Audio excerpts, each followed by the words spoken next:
Welcome to the Grand Nikko.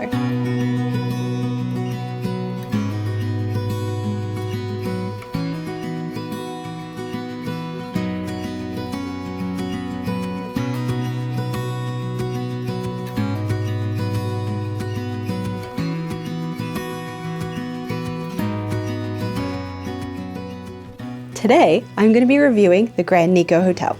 To start, unlike other hotel rooms in Tokyo, this room is huge. It's 28 meters squared, and you can feel it. Coming from our last hotel room, which was 21 meters squared, this feels like there's ample space. Of course, we were staying in the heart of Tokyo before, so we were in walking distance to Shibuya, which was really nice. If you want to see that hotel review, check out that video here. And if you want to see our time in Tokyo, you can watch the video over here. Let's start out with the lobby.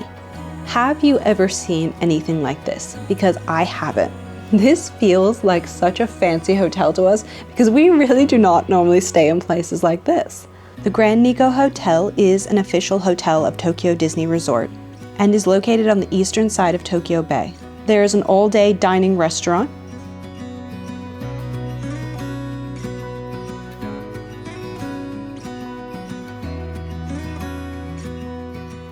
and there's an ocean view area overlooking Tokyo Bay.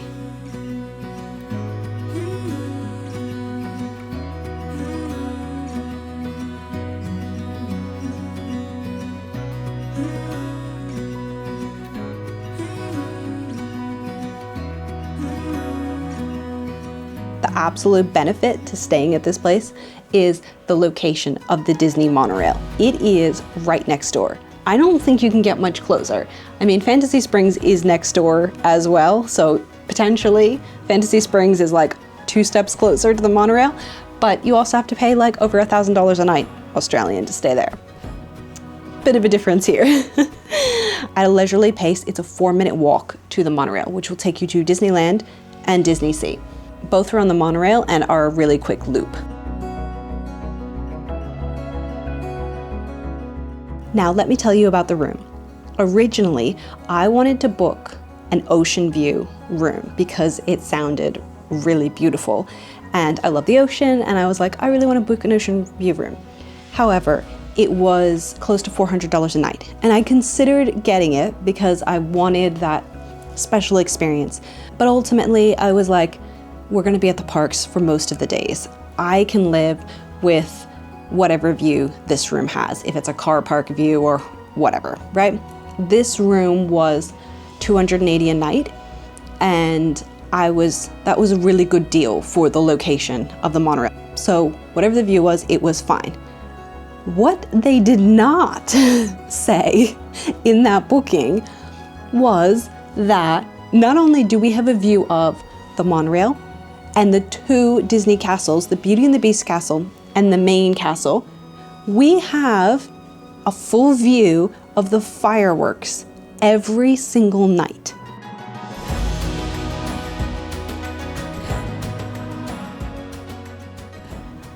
People pay so much money for a fireworks view, and we get it for this price. If I had a choice, I'd be staying on the park view side. Yes, you can see the car park, but who cares? You can see the Toy Story Hotel, you can see the Fantasy Springs Hotel. The view is exceptional. All hotel rooms come with a balcony, which is amazing because it makes everything feel more open, and you can also get good airflow during the day because sometimes your room gets a bit stuffy and it's really nice to have that cool breeze coming in from the ocean.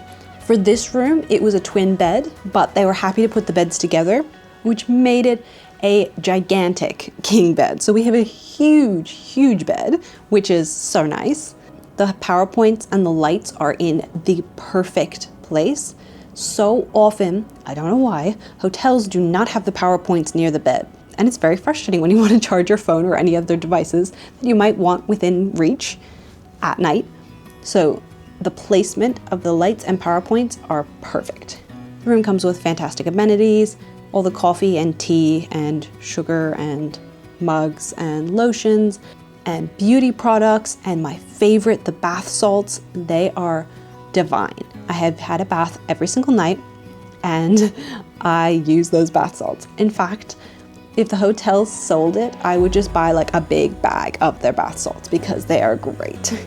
They also give you a bottle of water, pajamas, slippers, anything you could want.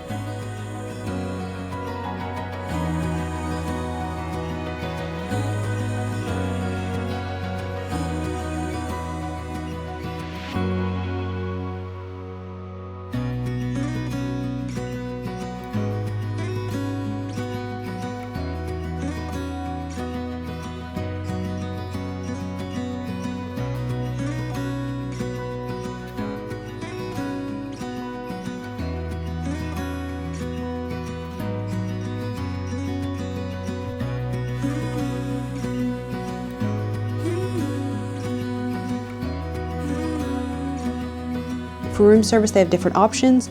You just leave which option you want on the front door and they will do it for you. They have full room service, or what we've been doing each day is an eco-friendly one where they will replenish your towels and your pajamas and the bath salts and coffee and things that you use every day.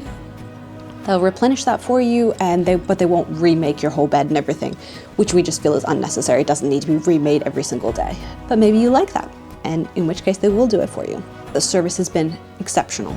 Check-in service was so easy. Everyone's lovely. They held our bags so that we could go to the park, and they delivered them to our room. So when we arrived, we didn't have to go back to the front desk. They gave us the room key card, and then we could just walk in at like 9 o'clock at night when we finished at the park, and our bags were here waiting for us, which was perfect. There's a small convenience store with a communal microwave. If you have allergies like me and you need to heat stuff up because you've brought some things with you, you can heat it up in there, which is really good to know. There's a few things you can buy there. There isn't a lot of choice. If you're looking for more food, there is a Lawson's, which is a bit of a bigger convenience store. Across the street at the Hilton, you can just walk in and get some more food there. Gene has been enjoying the meals over there. He's been bringing them back here. So that's good. If you need more choice, it's there. There is an indoor pool. I haven't seen it because I have no idea where it is. This hotel is quite big. However, you are going to be charged per person to use the pool. I think it's around 20 Australian dollars per person. This kind of holiday, we weren't really wanting to use the pool, so we haven't gone and checked it out.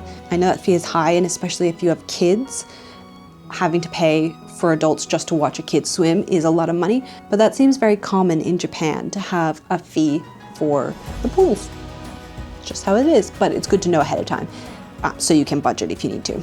There's also a Disney gift shop which has a lot of stuff that is in the park, which is really nice. So if there's something you forgot to pick up or something you just want to wait until you get back to the hotel, there's a lot of good stuff in there. And that way you don't have to lug it around the park all day. You just come home and get it. Would we stay here again? Well, we actually have another 5 nights booked here. In 2 weeks' time, we're heading on Saturday to Osaka for 10 days, and then we'll be back at Disney at this hotel because I can't think of a better hotel.